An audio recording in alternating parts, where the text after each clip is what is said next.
Hello नमस्कार जय हिंद दोस्तों, स्वागत है आप सभी का आपके अपने स्टडी प्लेटफॉर्म रैंकर्स एजुकेटर पर। तो कैसे हैं आप सभी? आशा करता हूं आप सभी बहुत अच्छे होंगे, स्वस्थ होंगे। दोस्तों जैसा कि आप सभी को पता है, आपके सीयूटी यूजी के लिए जो रैंकर्स एजुकेटर में बैच स्टार्ट हुआ है वो लगातार आपका कंटिन्यू चल रहा है। उसमें क्लासेज आपको प्रोवाइड कराई जा रही हैं और इसी क्रम में आज का जो हिंदी का जो हमारा लेक्चर होने वाला है, इस सेशन में हम लोग वर्ण विचार के बाद शब्द विचार पर चर्चा करने वाले हैं। ठीक है, जैसा कि आप सभी को पता है, हमने पिछली क्लास में पिछले सेशन में क्या पढ़ा था? वर्ण विचार के बारे में जाना था और समझा था। वर्ण क्या होते हैं, कितने भेद होते हैं, कौन कौन से भेद होते हैं, उन भेदों के बारे में भी हम लोगों ने बहुत अच्छे से अध्ययन किया था। अब और एक चीज को और जाना था कि भैया जो यहाँ पर एक नाम दिया जाता है वर्ण विचार या शब्द विचार, अब ये शब्द विचार क्यों नाम दिया जाता है, इस चीज के बारे में भी जाना था कि भैया यहाँ पर शब्द के बारे में संपूर्ण जानकारी क्या हुआ, शब्द के बारे में जिस प्रकार से हम लोग जो फिजिक्सिस्ट होते हैं, जो भौतिक जगत के बारे में जानकारी करते हैं, उनको फिजिसिस्ट, ठीक है, भौतिक वैज्ञानिक कहा जाता है। उसी प्रकार से भैया यहाँ पर जो हम लोग शब्द के बारे में यहाँ पर जानेंगे, शब्द के बारे में संपूर्ण अध्ययन करना, शब्द पर विचार करना, ठीक है, तो यही विचार करना क्या हो जाएगा? शब्द विचार हो जाएगा। शुरुआत करते हैं, बाकी चर्चाएं हमारी क्या होंगी? बीच क्लास में होती रहेंगी। ठीक है, कहीं कोई समस्या आने वाली नहीं है, बहुत ही बेहतरीन तरीके से। अब आपको लगता होगा यहाँ पर कि इतना बेसिक सा कॉन्सेप्ट लेकर के सामने आए हैं, तो भैया ये बेसिक सा कॉन्सेप्ट ही आपके एग्जाम में आपको समझ दिलाएगा, ये एहसास कराएगा कि ये कितना बेसिक है और कितना हाई है। ठीक है, तो इसी प्रकार से बेसिक कुछ नहीं है, सब हाई लेवल है एकदम। आपको इतने पॉइंट इतनी बारीकी से हम बताने वाले हैं जिस प्रकार से आपने कभी नहीं पढ़ा होगा। ठीक है, चलिए शुरुआत करते हैं। अब हम लोग सबसे पहले बात करेंगे शब्द की परिभाषा के बारे में, वर्ण की परिभाषा, वर्ण के बारे में। आशा करता हूं कि आपको संपूर्ण जानकारी बहुत अच्छे से हो गई होगी। ठीक है, आप संपूर्ण जानकारी आप सभी जान चुके हैं क्या वर्ण होता है। अब शब्द क्या होता है, सबसे पहले तो एक क्रम देखते हैं, कौन से क्रम में हम लोग बात करते हैं। जो क्रम आता है उस क्रम में एक साइड यहां पर लिखते हैं। सबसे पहले वर्ण आता है। वर्ण क्या होता है? भाषा की सबसे छोटी लिखित इकाई। भाषा की सबसे छोटी इकाई जो होती है वो होती है वर्ण। अब भैया यहाँ पर बात की गई है शब्द के बारे में, तो जैसा कि आप सभी ने यहाँ पर परिभाषा में देखेंगे, वर्णों या अक्षरों का ऐसा स्वतंत्र समूह जिसका कोई ना कोई अर्थ हो। अब भैया यहाँ पर बात की गई है, ठीक है। अब शब्दों का समूह तो यहाँ पर हम कुछ भी लिख दे, का लिख दे, पा लिख दे और सा लिख दे। अब भैया आप हमें ये बताइए, क्या ये वर्णों का समूह नहीं है? ये वर्णों का समूह है, लेकिन यहाँ पर जो बात कही गई है स्वतंत्र समूह, ठीक है। अब ये स्वतंत्र तो है, स्वतंत्र है, मानता हूं इस बात को, लेकिन जिसका कोई ना कोई अर्थ हो। एक चीज को समझना है, स्वतंत्र समूह है भैया, ये भी स्वतंत्र है, परंतु इस कपस यहाँ पर जो लिखा है ये वर्णों का समूह है, इस वर्णों के, इस अक्षरों के समूह का कोई भी अर्थ नहीं है। ठीक है, तो यहाँ पर अगर हम किसी भी शब्द को लिखते हैं, किसी समूह को एक साथ लिखते हैं, वर्णों के समूह को एकत्रित करके, संगठित करके, योग करके, संयुक्त रूप में लिखते हैं, उसका जब तक कोई एक अर्थ नहीं होगा तब तक जो है उसको हम शब्द नहीं कह सकते हैं। क्या नहीं कह सकते? तब तक हम उसको शब्द नहीं कह सकते हैं। अब इसी प्रकार से हम लोग शब्द पर बात करेंगे। ठीक है, क्या हुआ? वर्ण क्या होता है? भाषा की सबसे छोटी इकाई होती है। अब वर्ण के बाद हम लोग बात करेंगे शब्द के बारे में। शब्द क्या होता है? आपने अभी समझा, वर्णों या अक्षरों का ऐसा स्वतंत्र समूह है, ठीक है, जिसका कोई ना कोई अर्थ निकलता है, वो हो जाता है आपका शब्द। अब हम एक बात पे यहाँ पर गौर करेंगे कि भैया वर्ण और शब्द में क्या अंतर होता है। ठीक है, क्या होता है वर्ण और शब्द में? क्या अंतर होता है? यही अंतर होता है भैया, जो वर्णों का समूह होता है वो होता है शब्द। अब हम लोग बात करेंगे शब्दों का समूह। आपको इस क्रम के बारे में जानकारी होगी, मैं मानता हूं, ठीक है, लेकिन अब हम इस प्रकार से अध्ययन करेंगे भैया। आप एक सीयूटी मतलब आप इस बात को समझिए कि आप जो सीयूटी का एक कॉम्पिटिटिव एग्जाम देने जा रहे हैं, नेशनल एग्जाम, ठीक है, एक राष्ट्रीय स्तर पर जो एग्जाम कराया जाता है, तो भैया इस प्रकार से तैयारी करनी है कि कहीं भी कोई भी पॉइंट छूटे ना। ठीक है, अब शब्द का जो समूह होता है वो वाक्य कहलाता है। ठीक है, क्या कहलाता है? वाक्य कहलाता है। अब वाक्यों का जो समूह होता है वो क्या कहलाता है? वो क्या कहलाता है भैया? वही गद्यांश कहलाता है या पद कहलाता है। क्या होता है? गद्यांश या पद। अब शब्द और पद में अब एक चीज समझना बेटा, ठीक है, एक चीज को समझना है, शब्द और पद में क्या अंतर होता है, ठीक है। यहां पर समझेंगे, एक शब्द मैं लिखता हूं कमल, ये मैंने लिख दिया, ठीक है, ये क्या हो गया हमारा, यहां पर ये एक शब्द के रूप में लिखा हुआ है, ठीक है, इसको क्या कहेंगे, एक शब्द लिखा हुआ है कमल, ठीक है। बात को थोड़ी गहराई से समझना, मैं आपको बताना क्या चाह रहा हूं, ठीक है। यहां पर जो अंतर देख रहे हैं, सिर्फ आप शब्द के बारे में और पद के बारे में अंतर बता रहे हैं। शब्द क्या होता है, तो क्या ये अलग अलग होता है, बता रहा हूं, ठीक है। अब यहां मैंने कमल लिखा था, अब इसके आगे एक चीज लिखते हैं, वो क्या लिखते हैं,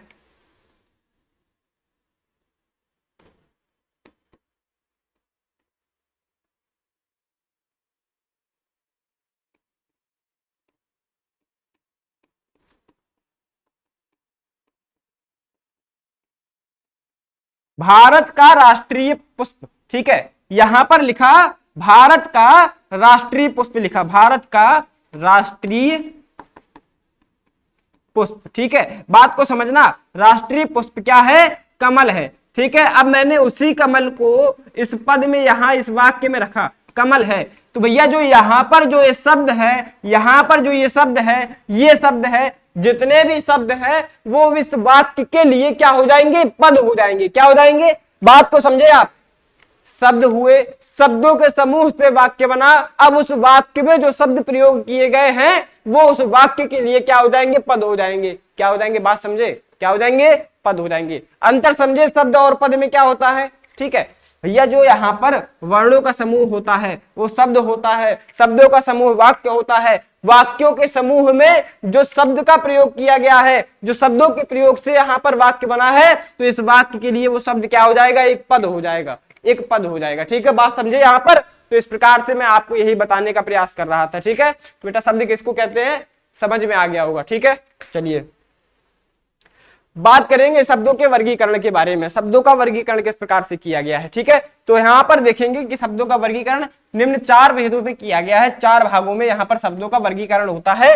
कौन कौन से भागों में, अर्थ के आधार पर शब्द को वर्गीकृत किया गया, इसके बाद व्युत्पत्ति या रचना के आधार पर। अब सबसे बड़े सवाल यही सामने आते हैं, बिंदुओं को लेकर के, कुछ ऐसे शब्दों को लेकर के जो भ्रमित कर देते हैं। यहां पर देखेंगे एक शब्द लिखा हुआ है व्युत्पत्ति, ठीक है। अब ये व्युत्पत्ति के आधार पर और रचना के आधार पर, अब इसको देख करके कई लोग क्या हो जाते हैं, भ्रमित हो जाते हैं कि क्या व्युत्पत्ति अलग होता है, क्या रचना अलग होता है, तो नहीं, अलग नहीं होता है। व्युत्पत्ति का मतलब भी रचना के आधार पर और रचना के आधार पर का मतलब तो वही होता ही है, ठीक है। मतलब समझे, व्युत्पत्ति और रचना एक ही चीज होती है। अगला जो भेद आ रहा है, प्रयोग के आधार पर शब्दों का वर्गीकरण और उत्पत्ति के आधार पर शब्दों का वर्गीकरण। अब ये वर्गीकरण किस आधार पर किया गया है और किस प्रकार से किया गया है, इस बारे में हम लोग अब पढ़ेंगे, ठीक है।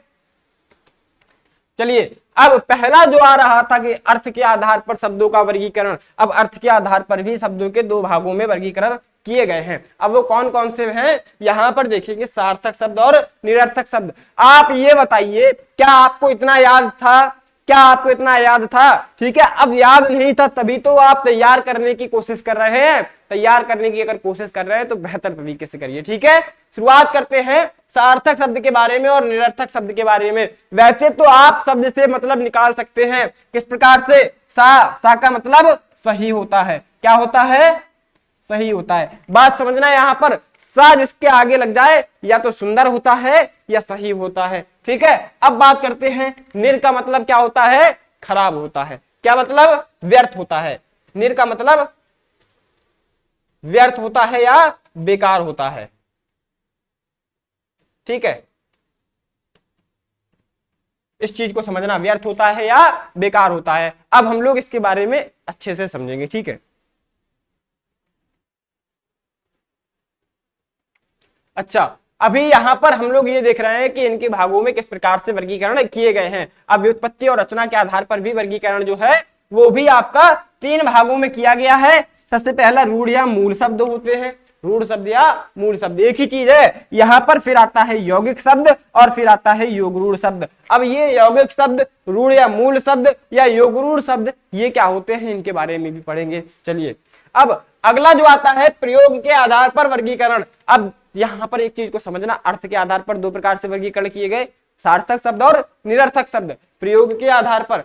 इसके बाद यहां पर समझिए व्युत्पत्ति या रचना के आधार पर तीन प्रकार से वर्गीकरण, रूढ़ या मूल शब्द, यौगिक शब्द और योग रूढ़ शब्द। अब आया है आपका प्रयोग के आधार पर। अब प्रयोग के आधार पर भी दो प्रकार से वर्गीकरण किया गया है, विकारी शब्द और अविकारी शब्द। ठीक है, इसके बाद अंत में जो आता है उत्पत्ति के आधार पर, भैया उत्पत्ति के आधार पर भी यहाँ पर चार भेद किए गए हैं। कौन कौन से हैं? तो भैया तत्सम शब्द, तद्भव शब्द है, देशज शब्द है और विदेशज शब्द है। अब हम लोग इनके बारे में पढ़ेंगे। ठीक है, इतना आपको मैंने बता दिया कि कौन कौन से प्रकार से वर्गीकरण है, कौन कौन सा भेद है। चलिए, अब अर्थ के आधार पर जो वर्गीकरण हो रहा था ना, अब हम लोग वहीं से शुरुआत करेंगे। ठीक है, तो भैया यहां पर जो पहला आया है सार्थक शब्द। सार्थक शब्द क्या होता है? वे शब्द जिनका कोई ना कोई सही अर्थ निकलता है। क्या अर्थ निकलता है? सही व निश्चित। क्या? सही व निश्चित अर्थ निकलता है। बात को समझिए, यहां पर इसका मतलब क्या हो गया? इस शब्द का मतलब ही है सार्थक का। यहां पर देखेंगे, जैसा कि मैंने आपको बताया, सा और अर्थक। अर्थक यहां पर समझिए बात को, सा का मतलब होता है सही और इसका मतलब होता है अर्थ प्रदान करने वाला। अर्थ प्रदान करने वाला, बात को समझना, यहां पर अर्थ प्रदान करने वाला। किस प्रकार से? भैया जो सा है, सा का मतलब सही हुआ, अर्थक का मतलब अर्थ प्रदान करने वाला। तो मतलब क्या हो गया? जो हमारा सही अर्थ प्रदान कर दे वही तो सार्थक है। तो भैया उसी परिभाषा को यहाँ पर देखेंगे, वे अर्थ जिनका कोई ना कोई सही या निश्चित अर्थ निकलता है उन्हें सार्थक शब्द कहते हैं। अब सार्थक शब्दों के भी भेद होते हैं। कौन कौन से भेद होते हैं यहां पर समझेंगे। आप हमें ये बताएंगे कि आपको इस बात की जानकारी थी। यहां पर समझिए, पर्यायवाची शब्द, विलोम या विपरीतार्थक शब्द। ठीक है, अब इसको लेकर भी मैंने ऐसा यहाँ पर सुना है, ऐसा देखा भी है, कई बच्चों को इस प्रकार से डाउट हो जाते हैं कि भैया जहां विपरीतार्थक शब्द देख लेते हैं तो उनके मन में ऐसा लगने लगता है कि ये कैसा शब्द लिख दिया। विलोम तो समझ जाते हैं, लेकिन विपरीतार्थक अगर लिख देंगे तो थोड़ा सा भ्रम हो जाता है। तो विपरीतार्थक और विलोम का मतलब बेटा यही होता है, एक ही होता है। क्या होता है? यहां पर होता है विपरीतार्थक और विलोम का मतलब होता है एक ही। ठीक है, फिर होता है एकार्थक शब्द और अनेकार्थी शब्द। एकार्थक और अनेकार्थक, भैया यहां पर एक चीज को देखेंगे कि चारों भेद जो है वो सार्थक शब्द के भेद होते हैं। इन चारों शब्दों का, इन चारों भेदों का शब्द एक ही होता है और मतलब यहां पर क्या होता है? जो सही अर्थ प्रदान करते हैं। तो यहां पर पर्यायवाची, विलोम, एकार्थक और अनेकार्थी। चलिए, अब पर्यायवाची शब्द को सबसे पहले समझ लेते हैं किस प्रकार से होता है। पर्यायवाची शब्द में देखेंगे वे शब्द जो समान अर्थ बताते हैं, पर्यायवाची शब्द कहते हैं। अब समान अर्थ बताने का मतलब क्या हुआ? समान अर्थ बताने का मतलब क्या हुआ? एक चीज को देखेंगे, यहां पर एक पुस्तक लिख दिया है। ठीक है, पुस्तक लिख देंगे। अब इस पुस्तक का मतलब, यहां पर अगर इस पुस्तक की जगह पर हम किताब लिख दें तो आप हमें इस बात को बताइए कि इस पुस्तक और इस किताब के अर्थ में कोई अंतर सामने आया है? कोई अंतर आपके सामने आया? बताइए, आप हमें बताएंगे भैया यहां पर इस पुस्तक में और इस किताब में कोई अंतर समझ में आया? अगर हम पुस्तक कह दें तो भी मतलब वही है, किताब कह दें तो भी मतलब वही है। तो भैया यहां पर वही कहा गया है, जो समान अर्थ प्रकट करते हैं उस प्रकार से उन्हें क्या कहते हैं? पर्यायवाची शब्द कहते हैं। ठीक है, बात समझे। अब यहां पर अगर हम पुष्प कह दें,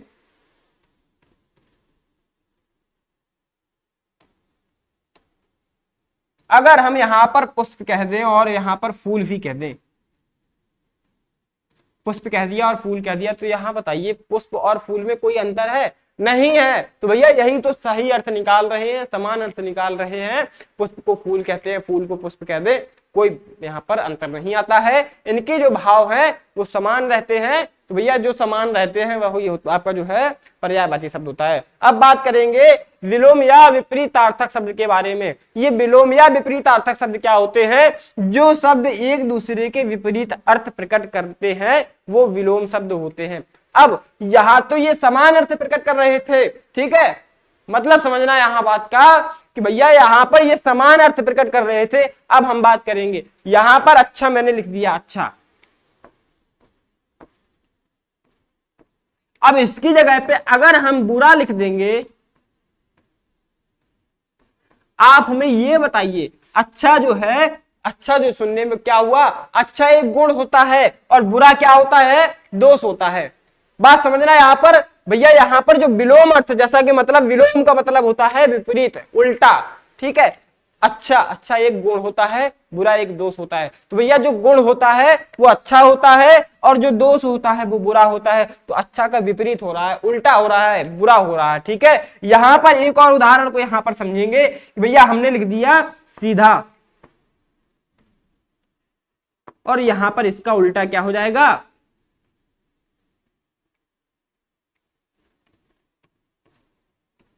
टेढ़ा। क्या लिख दिए, टेढ़ा लिख दिए। अब किसी प्रकार से, या फिर कैसा, तिरछा लिख दिए, या तिरछा लिख दिए, ठीक है, तिरछा। अब भैया यहां पर ये भैया सीधी है और ये तिरछा है, ठीक है, क्या है, तिरछा है। तो भैया यहां पर ये उल्टा हो गया है, ठीक है, कोई चीज सीधी और कोई तिरछा है, मतलब उसका जस्ट उल्टा है, ठीक है। बात को यहां पर समझना, ठीक है। या फिर ऊर्ध्वाधर कह दे तो भैया यहां पर अगर ऊर्ध्वाधर कोई लाइन है या फिर कोई लंबवत लाइन है, ठीक है, तो बात को यहां पर समझना, मतलब हुआ जब कोई शब्द दूसरे शब्द का विपरीत अर्थ प्रकट करता है उसको विलोम शब्द या विपरीतार्थक शब्द कहते हैं। बात समझ गए, आशा करता हूं, उम्मीद करता हूं आपको समझ में आ गया होगा। अब हम लोग बात करेंगे एकार्थक शब्द के बारे में। अब एकार्थक शब्द क्या होते हैं, एकार्थक शब्द क्या होते हैं, बात को यहां पर समझना, जिन शब्दों का केवल एक ही अर्थ निकलता है उन्हें एकार्थक शब्द कहते हैं। अब हमें आप एक बात बताना, एक बात ये बताना कि पुस्तक जो है, दिन जो है, रात जो है, आप हमें एक बात बताइए, इस पुस्तक का किताब के अलावा, मतलब समझना, एक ही अर्थ जिसको पढ़ा जाता है, जिससे चीजें समझी जाती है, उसके अलावा कोई दूसरा अर्थ होता है। आप इस दिन का अर्थ हमें बताइए, इस दिन का मतलब क्या होता है, जब सूर्य निकलता है तो दिन हो जाता है। आप वो चीज को बताइए, जब उजाला होता है दिन होता है। तो इसके अलावा भी इस चीज का कोई दूसरा अर्थ होता है, इस शब्द का कोई दूसरा मतलब होता है, आप इस शब्द से बताइए। रात, रात का कोई दूसरा अर्थ होता है, रात का, रात को कहा जाए रात्रि कहा जाए, ठीक है, ये मतलब हो जाएगा। लेकिन इस रात का, इस रात्रि का कोई दूसरा अर्थ नहीं हो सकता है, दिन का कोई दूसरा अर्थ नहीं हो सकता है। तो ऐसे ही शब्द जिनका सिर्फ एक ही अर्थ हो, एक के अन्य अलावा कोई दूसरा अर्थ ना निकले, वो हो जाता है एकार्थक शब्द। बात को समझे, यहां पर क्या बताने का प्रयास कर रहा हूं कि यहां जो दिन है, रात है, पुस्तक है, किताब है या कलम है, कलम है, आप हमें ये बताइए, कलम को लेखनी कहते, क्या कहते हैं, लेखनी, जिससे लिखा जाता है। अब इसके अलावा कोई अन्य अर्थ इसका है नहीं, इस कलम का, इस लेखनी का इसके अलावा कोई अर्थ नहीं है। अर्थात जिससे लिखते हैं वही कलम होता है, उसके अलावा किसी चीज को कलम नहीं कहते हैं। बात समझ गए, यहां पर कलम सिर्फ इसे कहते हैं, पुस्तक सिर्फ एक ही चीज को कहते हैं, दिन सिर्फ एक ही होता है, रात सिर्फ एक ही होती है, तो जिसका समान एक ही अर्थ निकलता है, एकार्थक शब्द होते हैं। बात समझना। अब हम बात करेंगे अनेकार्थी शब्द के बारे में, ठीक है, किसके बारे में, अनेकार्थी शब्द के बारे में बात करेंगे। जो शब्द एक से अधिक अर्थ प्रकट करते हैं वो अनेकार्थी शब्द होते हैं। शब्द से मतलब निकालने का प्रयास करना, अनेकार्थी शब्द क्या होते हैं। अनेक का मतलब समझना, यहां पर अनेकार्थी क्या लिखा गया है, अनेक और अर्थी, मतलब यहां पर अनेकार्थी का मतलब हो गया भैया अनेक अर्थ प्रकट करने वाले, क्या हो गया, अनेक या भिन्न अर्थ प्रकट करने वाले, क्या प्रकट करने वाले, ठीक है। बात को यहां पर क्या समझे, शब्द से मतलब निकाले, यहां पर क्या हुआ, ठीक है। चलिए, जो शब्द एक से अधिक अर्थ प्रकट करते हैं उन्हें कहते हैं अनेकार्थी शब्द। अब एक चीज का यहां पर हम लोग जो है मतलब समझेंगे। अब किस प्रकार से मतलब समझेंगे, जरा समझिए। ऐसा करता हूं, ये सब लिखते हुए चलना है, ठीक है, एक बार लिख लेंगे और एक बार समझ भी लेंगे। अब यहां पर अगर इसके उदाहरण में हम लिख देते हैं काम,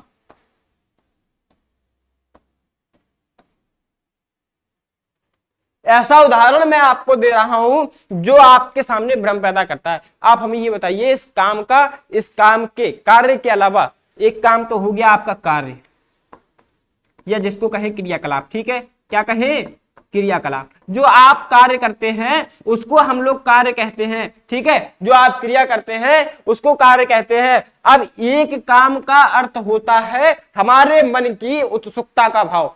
बात को समझना, मैं किस काम की बात कर रहा हूं, यहां पर हमारे मन की उत्सुकता का भाव, जो आपका जो है जागृति का भाव क्या होता है, वो उसको काम कहते हैं, ठीक है, उत्सुकता, ठीक है। बात को समझना, उत्सुकता का भाव जो होता है उसको हम लोग काम कहते हैं। अब इस काम के यहां पर एक से अधिक अर्थ निकल गए तो यहां पर क्या हो जाएगा, ये जो है अनेकार्थी शब्द हो जाएगा।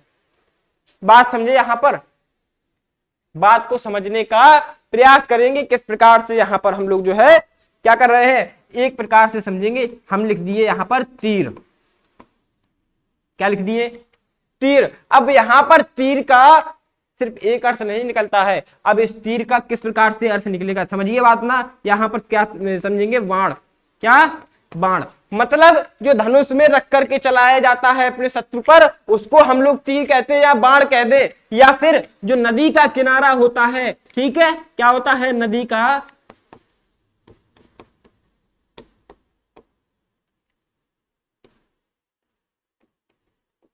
किनारा होता है। अब जो नदी का किनारा होता है उसको भी तीर कहते हैं। तो यहां इस तीर शब्द के एक से अधिक अर्थ निकल गए, ये हो जाएगा अनेकार्थी शब्द। बात समझे, यहां पर क्या होता है एकार्थक और क्या होता है अनेकार्थक, क्या होता है पर्यायवाची और क्या होता है विपरीतार्थक या विलोम शब्द। मतलब समझ गए होंगे, आशा करता हूं बहुत अच्छे से समझ में आ रहा होगा। चलिए, अब अर्थ के आधार पर जो दूसरा वर्गीकरण किया गया है, निरर्थक शब्द, ठीक है। अब निरर्थक शब्द क्या होते हैं, वे शब्द जिनका कोई ना कोई सही अर्थ नहीं निकलता है, ठीक है, बात समझना, जिनका कोई सही अर्थ नहीं निकलता है। मतलब जैसा कि मैंने आपको एक उदाहरण लिख करके दिखाया था, का के बाद पा और पा के बाद सा। आप हमें ये बताइए, इसका कोई सार्थक अर्थ निकलता है, नहीं निकलता है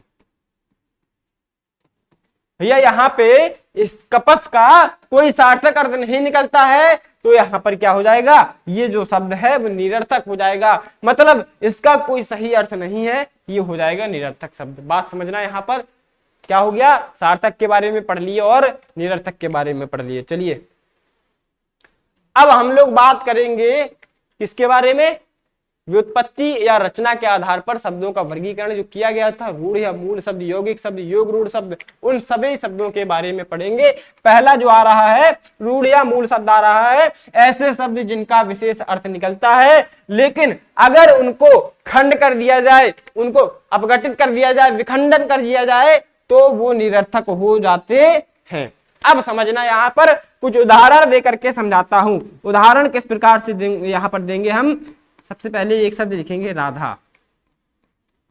इस राधा शब्द का एक सही अर्थ होता है, क्या होता है, राधा किसका नाम है, आप समझ गए, किसी स्त्री का नाम राधा है, ठीक है। अब इस राधा के बाद हम इसके वर्णों को विखंडित कर दें, रा को अलग कर दें, धा को अलग कर दें। आप हमें इस धा का कोई सही अर्थ बताइए, इस रा का कोई सही अर्थ बताइए, तो क्या सही अर्थ निकलता है, बताइए। एक और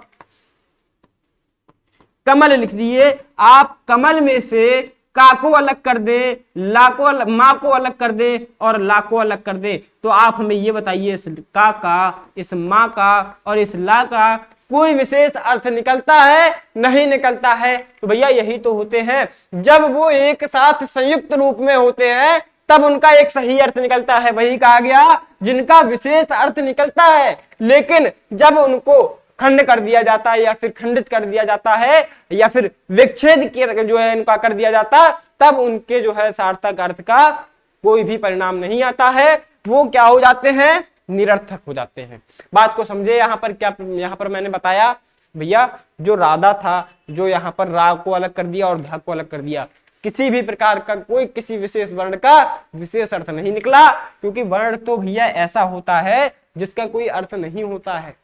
बात को समझना यहाँ पर, लेकिन जब वो एक शब्द के रूप में आ जाते हैं और एक सही अर्थ प्रकट करते हैं, तो वो हो जाते हैं रूढ़ या मूल शब्द। ठीक है, ये होता है रूढ़िया मूल शब्द। चलिए अब यौगिक शब्द के बारे में अगर हम लोग बात करते हैं दो या दो से, अब सबसे बड़ी बात ये आती है यौगिक। ठीक है, इस यौगिक से हम लोग क्या समझते हैं? यौगिक के बारे में हमें ये लगता है कि शब्द से पूरी परिभाषा हम लोग निकाल सकते हैं। शब्द से, सिर्फ शब्द से हम पूरी परिभाषा निकाल सकते हैं। किस प्रकार से निकालेंगे, बात को समझना। यौगिक का मतलब होता है मिश्रण या संयोग या मिलान या मिलाप। बात को समझना किस प्रकार से। यौगिक का क्या मतलब होता है? आपने यहाँ रसायन विज्ञान में पढ़े होंगे, दो या दो से अधिक। अब यहाँ पर रसायनों का क्या होता है? यौगिक मिश्रण कहलाता है। ठीक है, या दो से अधिक तत्व जब आपस में मिलकर के एक नया पदार्थ बना देते हैं तो वो यौगिक मिश्रण कहलाता है। क्या कहलाता है? यौगिक पदार्थ या यौगिक मिश्रण कहलाता है। अब यहीं पर क्या होता है? योग, इसका मतलब क्या हो गया? योग या संयुक्त। क्या मतलब हुआ? संयुक्त। ठीक है, तो मतलब जब एक ही हुआ, दो या दो से अधिक शब्दों के योग से बनने वाले सार्थक शब्द। अब यहां सिर्फ एक चीज याद रखनी है भैया, दो या दो से अधिक शब्दों का तो मेल हो रहा है लेकिन सार्थक शब्द हो रहा है, उनका अर्थ जो है वो सार्थक है। ठीक है, तो वो यौगिक शब्द हो जाएंगे। अब इसी प्रकार से हम लोग कुछ उदाहरण को देखेंगे। किस प्रकार से देखेंगे? एक उदाहरण के तौर पे हमने ले लिया क्या? महाराणा ले लेंगे, महाराणा। अब इस महाराणा का कोई सही अर्थ निकलता है? महाराणा का सर आप सही बता रहे हैं, महान शासक। क्या हो गया? महा का मतलब हो गया, देखिए बात को समझना, यहां पर मैं क्या बता रहा हूं, एक शब्द हो गया महा और दूसरा शब्द हो गया राणा। अब इस महा से यहां पर एक अर्थ निकलता है, वो हुआ महान। अब इस राणा से दूसरा अर्थ निकलता है शासक। बात को समझिए, यहां पर एक महा से अर्थ निकलता है महान, दोनों क्या बताया गया? जिसका सार्थक अर्थ निकलता हो, दोनों शब्द हो और उसके योग से एक नया शब्द बनता है जिसको महाराणा कहते हैं। महान शासक के लिए एक शब्द बताया गया, महाराणा। ठीक है, बात को समझे यहां पर किस प्रकार से। एक चीज को और समझना, एक उदाहरण देकर के और समझाता हूं। मैंने लिख दिया यहां विद्यालय, मैंने यहां पर विद्यालय लिख दिया। अब इस विद्यालय के खंड करेंगे और पहला खंड हमारा विद्या आ रहा है, पहला खंड हमारा विद्या आया, दूसरा खंड हमारा आलय आता है, आलय आता है। इस विद्या का मतलब होता है शिक्षा। बात को समझना, यहां पर क्या बता रहा हूं, इस विद्या का मतलब होता है शिक्षा। ठीक है, और इस आलय का अर्थ होता है घर। इस आलय का अर्थ होता है घर। जहां पर हम शिक्षा अध्ययन करने जाते हैं, शिक्षा का घर होता है, वो क्या होता है बताइए? वो क्या होता है? उसको विद्यालय कहते हैं, जहां पर शिक्षा का घर होता है। उसी प्रकार से विद्या का एक सही अर्थ निकल रहा है, आलय का एक सही अर्थ निकल रहा है, और दोनों शब्द मिलकर के एक शब्द का निर्माण कर रहे हैं, विद्यालय। ठीक है, यहां महाराणा। ठीक है, बात स्पष्ट हुई। एक मतलब क्रम से जिस प्रकार से हम लोगों को समझना है कि उस प्रकार से समझ में आ रही होंगी। अब हम लोग बात करेंगे योग रूढ़ शब्द के बारे में। तीनों में अंतर समझेंगे। यौगिक और योग रूढ़ में सबसे मुख्य अंतर क्या होता है? एक चीज को समझना, ऐसे शब्द जो दो या दो से अधिक शब्द के मेल से बनते हैं। बात को समझना, दो शब्दों के मेल से बनते हैं। बात समझना, यहाँ पर दो शब्द यहाँ पर जो आपस में मिल जाते हैं, क्या होता है? दो शब्दों के मेल से बने हुए शब्द को हम लोग यौगिक शब्द भी कहते हैं और योग रूढ़ शब्द भी कहते हैं। योग रूढ़ शब्द में और यौगिक शब्द में अंतर क्या होता है कि भैया बनने पर एक विशेष अर्थ प्रकट करते हैं। क्या कहा गया? योग रूढ़ शब्द दो शब्दों के मेल से बन गए, लेकिन बनने के बाद एक विशेष अर्थ प्रकट करते हैं, योग रूढ़ शब्द कहलाते हैं। अब हम कुछ ऐसे उदाहरण आपके सामने देंगे जिससे आपको स्पष्ट हो जाएगा। भैया ये हम लोग इरेज करेंगे यहाँ पर और यही हम लोग आगे इसके बारे में समझेंगे। जैसा कि मैं एक उदाहरण के तौर पे यहाँ पर लिखता हूं,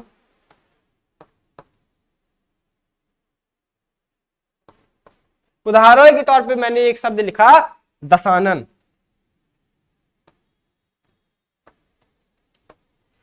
उदाहरण के लिए मैंने दशानन लिख दिया। भैया ये भी दो शब्दों के मेल से बन रहा है। पहला शब्द यहाँ पर दस हुआ और दूसरा शब्द जो है वो आनन हो गया। क्या हो गया? आनन। दोनों शब्दों का सही अर्थ निकल रहा है, लेकिन ये जब आपस में मिल गए हैं तो एक विशेष अर्थ क्या निकाले, दशानन, जिसके 10 सर होते हैं। क्या होते हैं, 10 सर। और यहां लक्ष्य किसको बनाया गया, रावण को। क्या अर्थ हो गया, मतलब जो किसी अन्य की ओर संकेत करते हैं, बनने पर किसी अन्य की ओर संकेत करते हैं या किसी भिन्न का अर्थ निकालते हैं, कोई अपने से हट करके अन्य का भेद निकालते हैं, अर्थ निकालते हैं, उसको कहते हैं हम लोग योग रूढ़ शब्द। बात समझे यहां पर क्या हुआ, और उदाहरण से समझेंगे। एक उदाहरण मैंने ले लिया चक्रधारी या चक्रधर। क्या ले लिया, चक्रधर। अब चक्रधर का क्या मतलब होता है, चक्र का मतलब क्या होता है, कोई गोल वस्तु। क्या हो, गोल वस्तु को चक्र कहते हैं। ठीक है, गोल वस्तु। ठीक है, अब चक्र के बाद धर का मतलब क्या होता है, कोई यहां पर वस्तु हो गई है गोल। ठीक है, ये वस्तु हो गई। और ये जो है धर का मतलब होता है धारण करने वाला, धारण करने वाला या रखने वाला, जिसको कह दें रखने वाला। भैया यहां इस चक्रधर का एक मतलब निकलता है, चक्र का मतलब तो हो गया कोई गोल वस्तु, और धर का मतलब होता है धारण करने वाला। तो भैया जो इस चक्र को धारण करता है वो चक्रधर, या यहां पर इस शब्द का एक विशेष अर्थ निकलेगा भगवान विष्णु।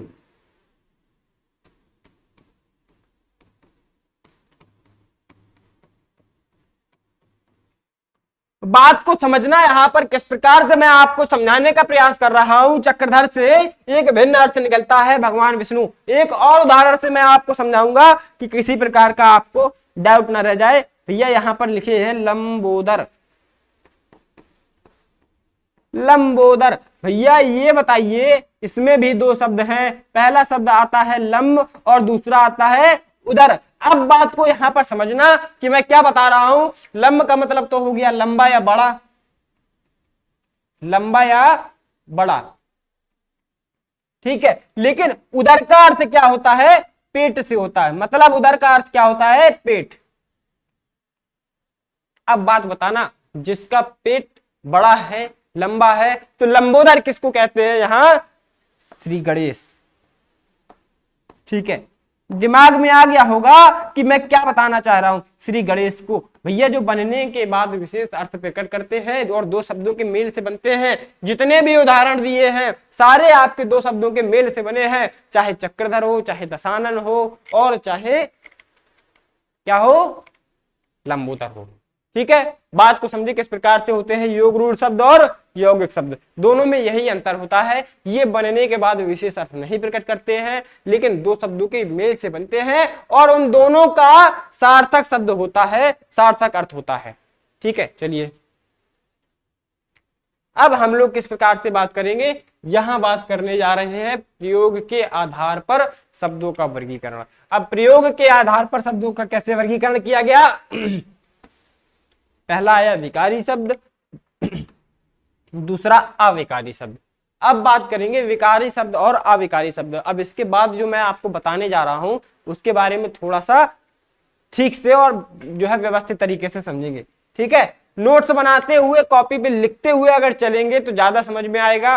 और इस वीडियो को एक बार फिर से देख लेना, फिर से समझ लेना, तब जाकर के आप अपने आप में समझेंगे किस प्रकार से ये सारी चीजें होती हैं और क्या इनमें अंतर होता है, क्या इनकी परिभाषा होती है, क्या इनके भेद होते हैं। ठीक है, एक बार इस वीडियो को फिर से देखना। अब हम लोग बात करने जा रहे हैं विकारी शब्दों के बारे में, वे शब्द जिनका रूप लिंग वचन कारक। ठीक है, बात समझना, तीन शब्दों का यहां मेल हुआ है, लिंग वचन और कारक के अनुसार परिवर्तित होता रहता है, विकारी शब्द कहलाते हैं। अब लिंग वचन कारक के अनुसार किस प्रकार परिवर्तन होगा मैं आपको बताने जा रहा हूं अभी। ठीक है, अब लिंग वचन कारक के अनुसार इस प्रकार से परिवर्तन होता है, जैसे मैं आपसे कह दूं बच्चा,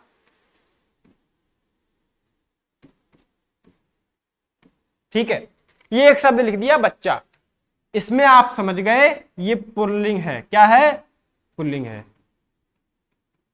मतलब ये एक पुरुष है। ठीक है, अब हम लोग बात करेंगे, और एक है मतलब एक है। ठीक है, क्या है, तो एक वचन हो गया।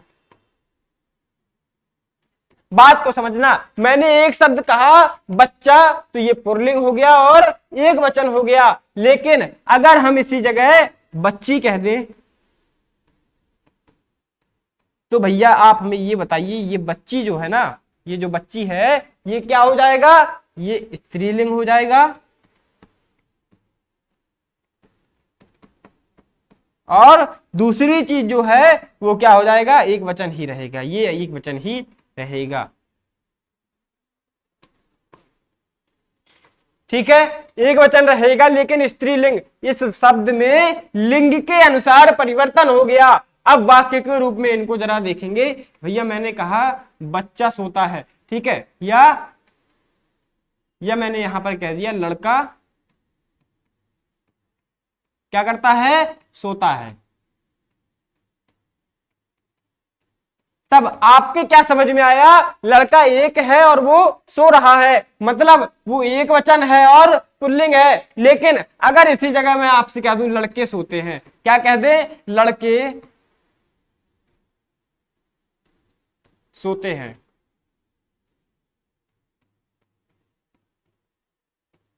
आप क्या समझे, यहां पर बहुवचन हो गया, लड़के एक से अधिक हैं और वो क्या कर रहे हैं, सो रहे हैं। मतलब यहां पर लड़के सो रहे हैं लेकिन लिंग यहां पर क्या हुआ, आपका पुल्लिंग हुआ। मतलब यहां पर हम पुल्लिंग की बात कर रहे हैं लेकिन यहां पर वचन परिवर्तन हो गया है। क्या हुआ, वचन परिवर्तन। तो भैया यही होता है, ठीक है, बात समझे। मैं यहां पर क्या बताया आपको, इसी बात को हम समझाने का प्रयास कर रहे हैं, जिन शब्दों में लिंग वचन, अब कारक के अनुसार एक चीज और रह गई है अभी, कारक के अनुसार किस प्रकार से। अब जैसा कि मैंने यहां पर लिखा था लड़का जो है, लड़के सोते हैं, अब मैं यहां पर लिख दूं बच्चे को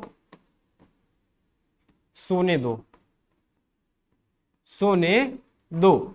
मैंने इस वाक्य को यहां पर लिखा और बच्चे को सोने दो, इस कारक चिन्ह के आ जाने से इस बच्चे शब्द का लिंग हुआ परिवर्तित। अब बच्चे जो है वो एक बहुवचन है लेकिन इस कारक चिन्ह के आ जाने से ये एक वचन में परिवर्तन हो गया, यहां पर एक वचन बन गया। अब बच्चे को सोने दो कहा तो यहां पर क्या आप ये कह सकते हैं कि बच्चा एक से अधिक है, बच्चे को सोने दो मतलब बच्चा सिर्फ एक ही है, ठीक है, बच्चे अधिक नहीं है। लेकिन अगर हम बच्चे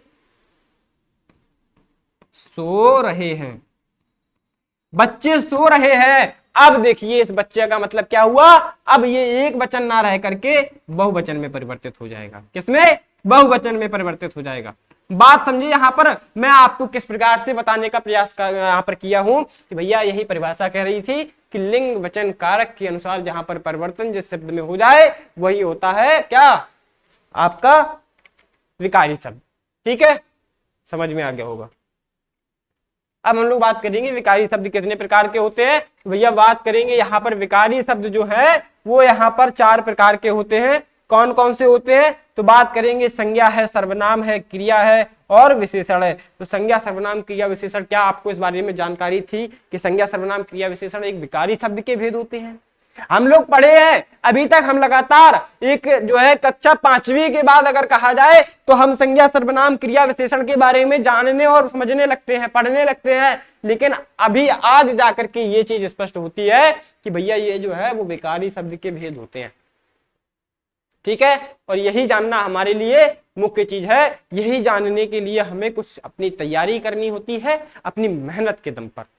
ठीक है, चलिए अब हम लोग ये नहीं है कि आज की कक्षा में ये पढ़ेंगे संज्ञा क्या होती है, सर्वनाम क्या होती है, ये आपस में अपने स्वयं में एक बहुत बड़े वर्चस्व के पाठ हैं और ये अपने जो है एक चैप्टर के रूप में हमारे सामने आएंगे। उनको आगे हम अपनी अपनी कक्षाओं में कवर करते हुए चलेंगे। आज हम इन भेदों के बारे में, क्योंकि आज हम शब्द के बारे में पढ़ रहे हैं। ठीक है, अब बात करेंगे अविकारी शब्दों के बारे में। तो यहां पर बताया गया कि भैया वे शब्द जिनका रूप लिंग, वचन, कारक आदि के परिवर्तन से प्रभावित नहीं होता है, अपरिवर्तित रहता है, वही चीज, सिर्फ वही चीज है। किस प्रकार से है, बात को यहां पर समझेंगे। जैसे कि यहां एक चीज को देखते हैं, मैंने लिख दिया यहां पर ज्यादा,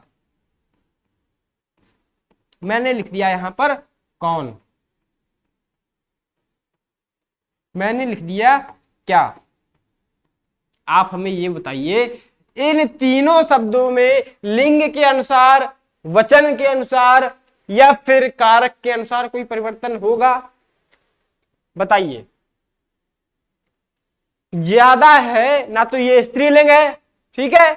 मैंने आपसे कहा ज्यादा होशियार मत बनो, तो या फिर आप लड़की हो या फिर आप लड़के हो, दोनों का मतलब हम कहेंगे ज्यादा होशियार मत बनो, ठीक है। मैंने कहा ज्यादा होशियार मत बनो। अगर आप लड़की हो या फिर कोई स्त्री से अगर मैं ये जो है इस शब्द को कहता हूं, तो ज्यादा के अलावा जादी या फिर जादो कुछ शब्द नहीं कहेंगे भैया। यहाँ पर कोई भी परिवर्तन नहीं होगा। तो जिसमें परिवर्तन नहीं होता है वो होता है अविकारी शब्द। अब बात यहाँ पर कौन के बारे में करेंगे, ठीक है। कौन था, ठीक है। मैंने एक शब्द कहा वह कौन था, यहां पर वह कौन था कह दिया तब तो हो जाएगा, लेकिन इस कौन अकेले में, इस कौन शब्द में किसी भी प्रकार का लिंग परिवर्तन नहीं होगा, ठीक है। कि भैया यहाँ पर कौन चाहे स्त्रीलिंग के लिए प्रयोग करे, कौन चाहे पुल्लिंग के लिए या किसी भी अन्य जो है के लिए प्रयोग करते हैं, तो कौन यहाँ पर कौन ही रहता है, इसमें कोई भी परिवर्तन नहीं होता है, ठीक है। जिस प्रकार से बच्चा शब्द में, बच्चे शब्द में परिवर्तन हो रहा था, बच्चा, बच्चे या बच्चों या किसी प्रकार से यहाँ पर जो परिवर्तन हो रहा था वो यहाँ पर इन शब्दों में नहीं होता है। तो यहाँ पर अधिकतम एक शब्द को लिखेंगे, एक वाक्य को लिखेंगे,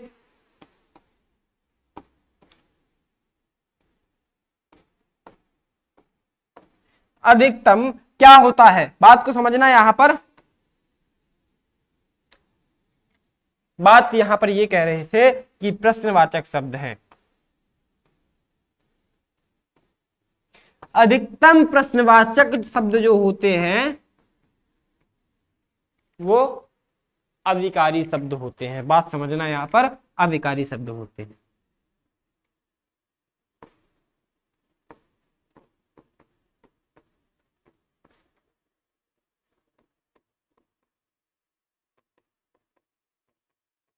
अब मैंने अधिकतम शब्द का प्रयोग क्यों किया, यहां पर होते हैं, ठीक है। भैया एक शब्द हम लिखते हैं किसका, किसका। आप हमें ये बताइए, देखिए आपके एक एक डाउट को यहां पर क्लियर कर रहे हैं। अधिकतम प्रश्नवाचक शब्द अविकारी शब्द होते हैं, इस बात को स्पष्टता समझ लेना भैया। ज्यादातर जो है आपके प्रश्नवाचक शब्द होते हैं, क्या, कौन, कब, कैसे, ज्यादा, यहाँ पर अधिक, किंतु, परंतु, सारे शब्द जो है अविकारी शब्द के श्रेणी में आते हैं। लेकिन आप इस शब्द को देखेंगे, किसका जो है वो पुल्लिंग के लिए प्रयोग होता है, पुल्लिंग के लिए प्रयोग होता है, ठीक है यहां पर। और स्त्रीलिंग के लिए अगर इसका प्रयोग करना है तो भैया यहां पर हमें इसमें परिवर्तन करना होगा और एक चीज लिखनी होगी भैया, किसकी। बात समझे, ठीक है।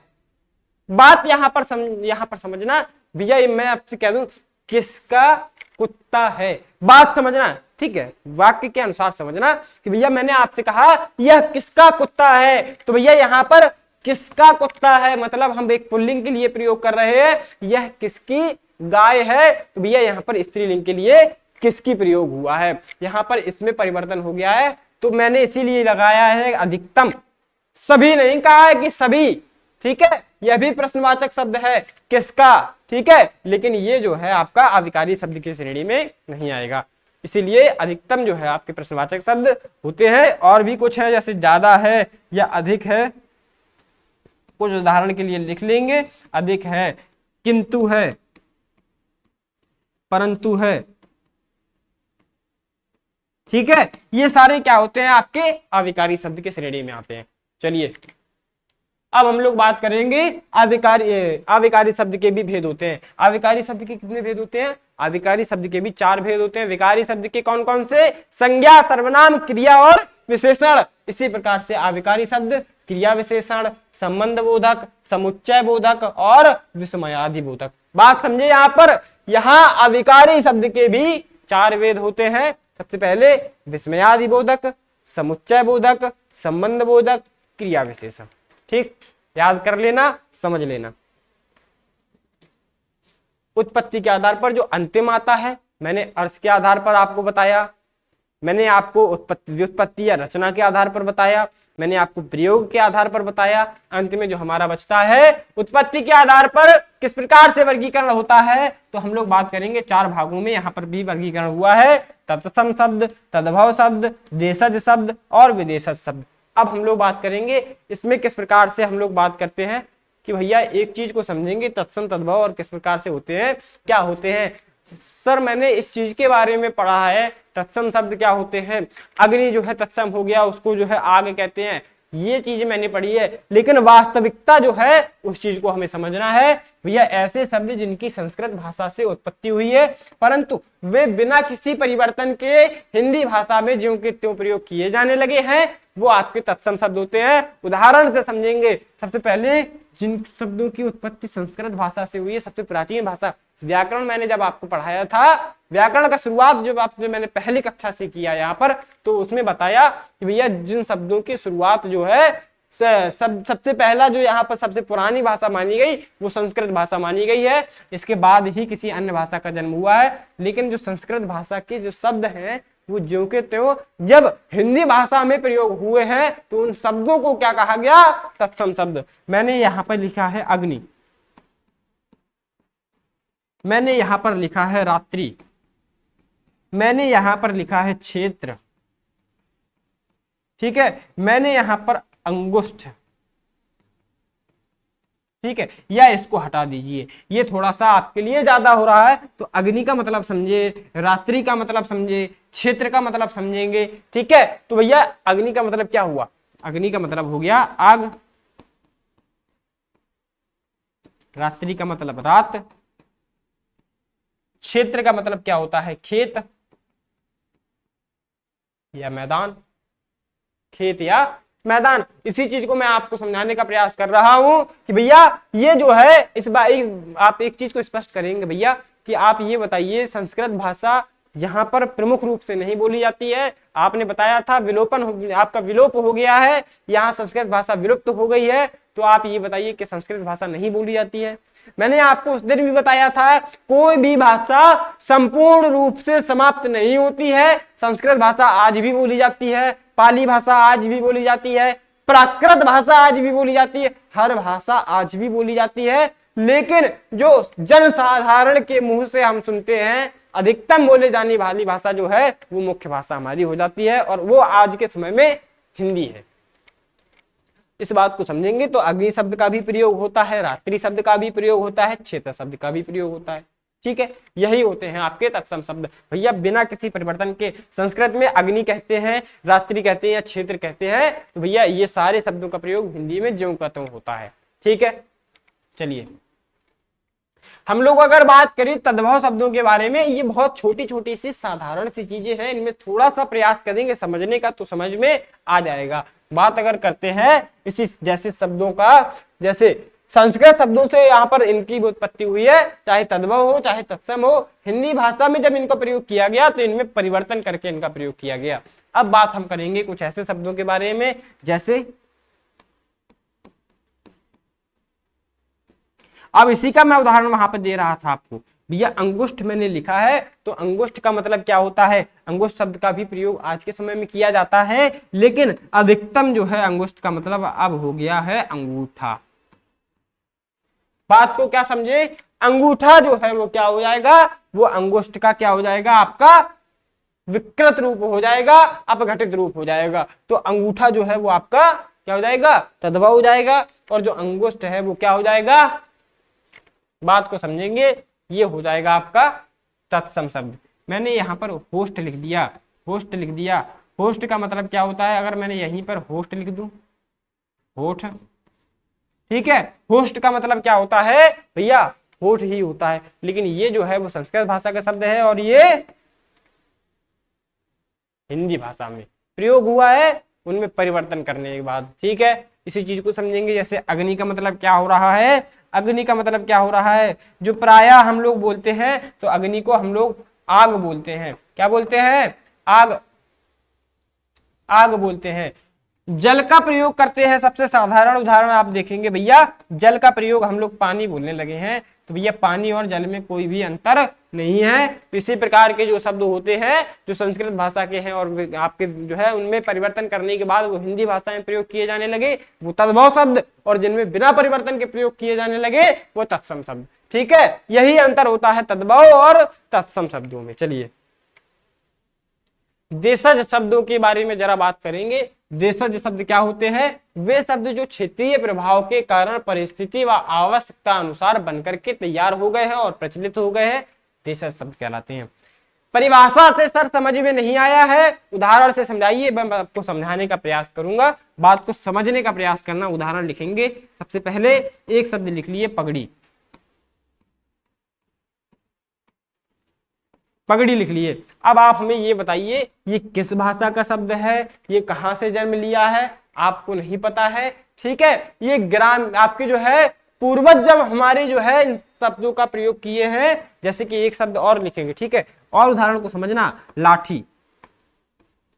आप हमें ये बताइए क्या हिंदी भाषा का शब्द है, क्या उर्दू भाषा का शब्द है, क्या संस्कृत भाषा का शब्द है? ये किसी भाषा का शब्द नहीं है। ये ग्रामीण अंचल के लोगों ने ऐसे जो है हमारे आपके जो है पुराने लोगों ने, पूर्वजों ने ऐसे शब्दों का क्या किया है, इस्तेमाल किया है, और आवश्यकता अनुसार ये क्षेत्र क्षेत्र के हिसाब से बदलते चले गए हैं। मेरे यहाँ ऐसे एक चीज को समझेंगे बेटा, ठीक है, एक बात को यहाँ पर समझेंगे, सर पे बांधने वाले कपड़े को पगड़ी कहा गया। ठीक है, सर पे बांधने वाले कपड़े को अंग वस्त्र कहा जाता है, लेकिन वहां पर पगड़ी कहा गया। अब पगड़ी के लिए यहाँ पर एक नया शब्द बना। पगड़ी किसी भाषा का शब्द नहीं है, लेकिन अब वो हिंदी भाषा का एक देशज शब्दों की श्रेणी में आ गया है। ठीक है, हिंदी भाषा का शब्द है लेकिन वो देशज शब्दों में आएगा। अब हम बात करते हैं एक जग शब्द के बारे में। आपने जग सुना है? जग क्या होता है? जग सुना है ना? चलिए, अब इसी जग को कहीं कहीं लोटा बोल दिया जाता है। क्या बोल दिया जाता है? लोटा बोल दिया जाता है। इसी जग को कहीं कहीं मग बोल दिया जाता है। क्या? मग बोल दिया जाता है। कहीं कहीं इसी जग को केतली भी बोला जाता है। कहीं कहीं इसी जग को केतली भी बोला जाता है, और कहीं कहीं केतली उसको भी बोला जाता है जिसमें चाय ली जाती है। ठीक है, तो भैया आवश्यकता अनुसार और स्थिति, क्षेत्रीय प्रभाव जो लिखा हुआ है, ये क्षेत्रीय प्रभाव का यही मतलब है। एक आपको मैं वाक्य बोलता हूं, जैसे कि हमारे पूर्वजों द्वारा एक वाक्य कहा जाता है, कोस कोस पर वाणी बदले। एक चीज को समझना, ठीक है, क्या होता है? कोस, ठीक है, ये कोस होता है। ठीक है, क्या होता है? कोस, कोस पर पानी आपका जो है ये क्या आता है? बदले। बात को यहां पर समझेंगे, बदले। और 4 कोस पर बानी। ठीक है, मतलब समझना, 4 कोस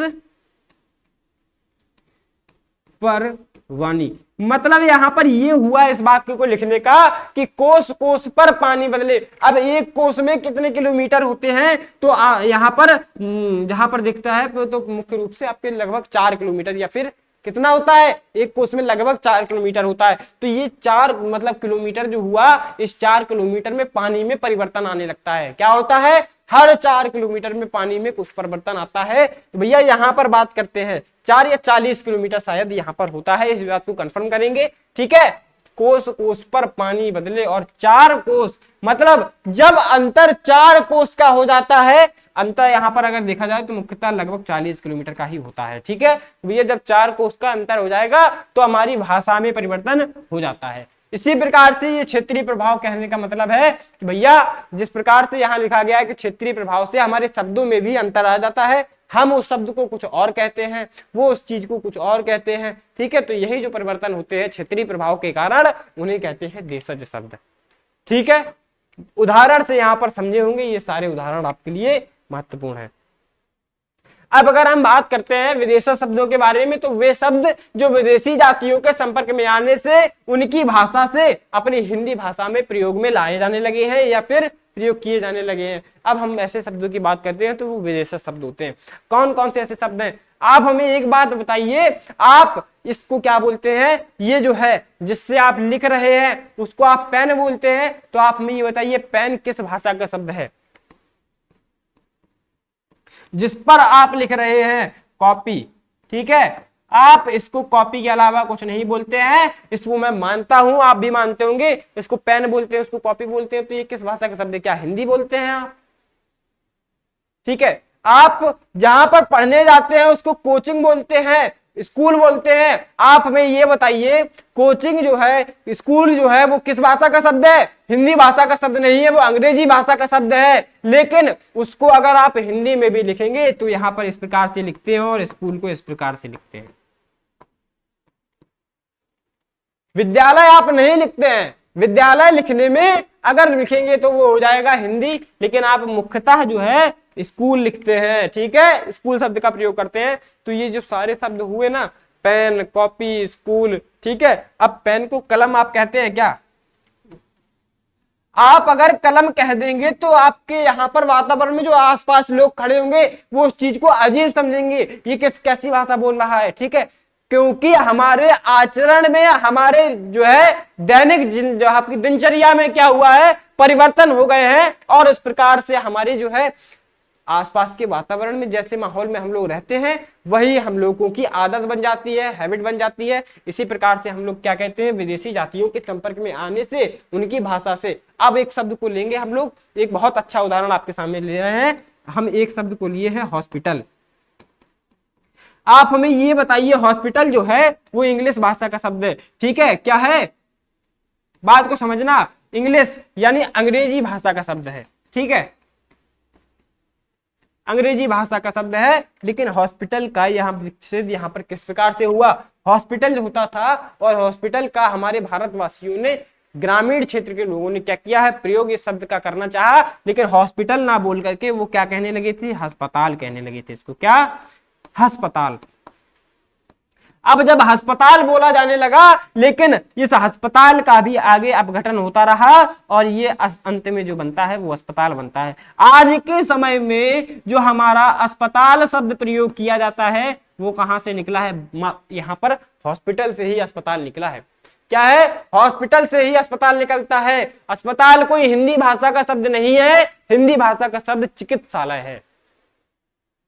ठीक, बात को समझे? क्या है? औषधालय है, चिकित्सालय है, ये सभी हिंदी भाषा के शब्द हैं। अस्पताल कोई हमारा हिंदी भाषा का शब्द नहीं है। तो ऐसे ही शब्द हमारे विदेशी शब्द कहलाते हैं। कुछ ऐसे ही शब्दों को हम लोग देखेंगे, तब आपको और भी समझ में आएगा। यहां देखिए, आप बात करेंगे अंग्रेजी भाषा के, जेल, डायरी, डिजाइन, पेन। मैंने ऐसे शब्दों को लिया है, तो आप ये बताइए इन शब्दों का आप प्रयोग करते हैं? जेल को आप कारागार कहते हैं क्या? नहीं कहते हैं। डायरी आप यहाँ पर पुस्तक कहते हैं, या फिर कोई प्रकार का जो है क्या है, सूचना पत्रिका कहते हैं? नहीं कहते हैं, डायरी शब्द का प्रयोग करते हैं। तो बेटा आप ये बताइए, डायरी हिंदी शब्द है? नहीं है, ये अंग्रेजी भाषा का शब्द है। डिजाइन, पेन, ये सारे हो गए।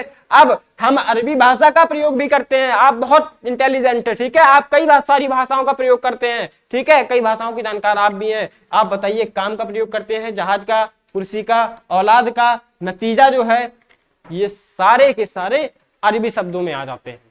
क्या होते हैं? अरबी शब्द होते हैं। फारसी शब्द देखेंगे, मलाई है, मुर्दा है, मरहम है, तमाशा है, गवाह है, खामोश है। आप इस तमाशे शब्द का प्रयोग नहीं करते हैं, आप इस शब्द का प्रयोग नहीं करते हैं। क्या? इस शब्द का प्रयोग नहीं करते हैं। सारे शब्दों का आप प्रयोग करते हैं, लेकिन आपको ये पता नहीं है ये किस भाषा का शब्द है। ये सारे फारसी भाषा के शब्द हैं। बात अगर करें हम पुर्तगाली भाषा के बारे में, तो यहाँ पर बाल्टी, कमरा, गमला, पिस्तौल और तौलिया, इन सारे शब्दों को हम दैनिक दिनचर्या में प्रतिदिन के तौर पे बात करते हैं, इस्तेमाल करते हैं, लेकिन आपको ये नहीं पता है कि ये हिंदी भाषा के शब्द नहीं है। ठीक है, तो यही हमारी जो परिभाषा से सिद्ध होता है, हमारे विदेशी जातियों के संपर्क में आने से, उनकी भाषा से हमारी हिंदी भाषा में जो के तो प्रयोग होने लगे हैं, वो विदेशज शब्द कहलाते हैं। बात आप समझ गए होंगे कि देशज शब्द क्या होते हैं और विदेशी आपके विदेशज शब्द क्या होते हैं। आधिकारिक शब्द के कितने भेद होते हैं? 4 भेद होते हैं। बात समझ गए होंगे कौन कौन से होते हैं। ठीक, चलिए अब हम लोग बात करेंगे अगले और मुख्य बिंदु के बारे में। आज का जो हमारा ये सेशन है, जो हमने आज शब्द के बारे में जाना है, वो संपूर्ण जानकारी ये थी, ठीक है, जो कि आपको हमने दे दी है। बाकी अब अगर आपके पास कोई डाउट रहता है तो कमेंट बॉक्स में तुरंत से पूछना, मैं आपके डाउट को क्लियर करने का पूरा प्रयास करूंगा।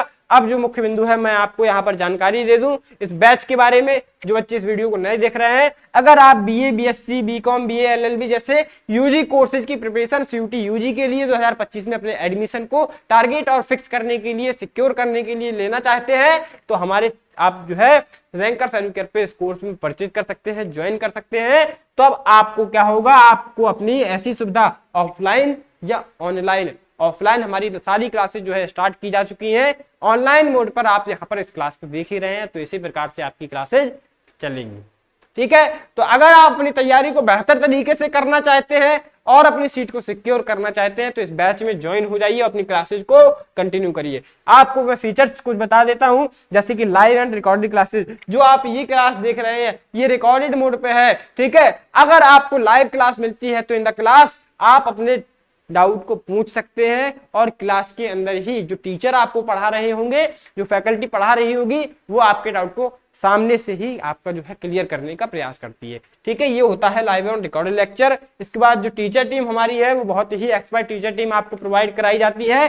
कंप्लीट स्टडी मटेरियल सीयूईटी आपके कोर्स से रिलेटेड यूजी के लिए सारा स्टडी मटेरियल पीडीएफ फॉर्म में आप तक पहुंचाया जाता है। वीकली टेस्ट होता है जिससे आप अपने आप को एनहेंस पावर दे सकते हैं। आप जांच सकते हैं हम एक वीक में कितना पढ़े और कितना आगे बढ़े हैं और कितना नीचे आए हैं। ठीक है, इसके बाद exam oriented mock test series हम लोग प्रोवाइड करते हैं।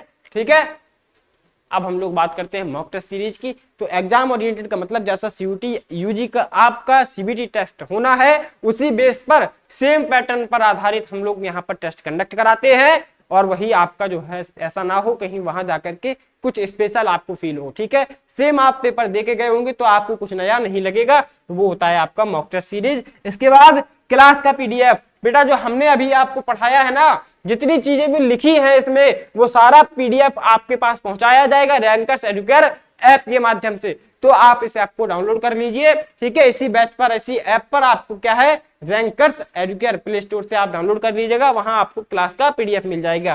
ठीक है, तो ये सारी फैसिलिटीज इस बैच की हैं, जल्दी से जाकर के ज्वाइन हो जाएंगे, क्लास को कंटिन्यू करिए। बाकी मिलते हैं अपनी अगली क्लास में, तब तक के लिए स्वस्थ रहें, मस्त रहें, जय हिंद।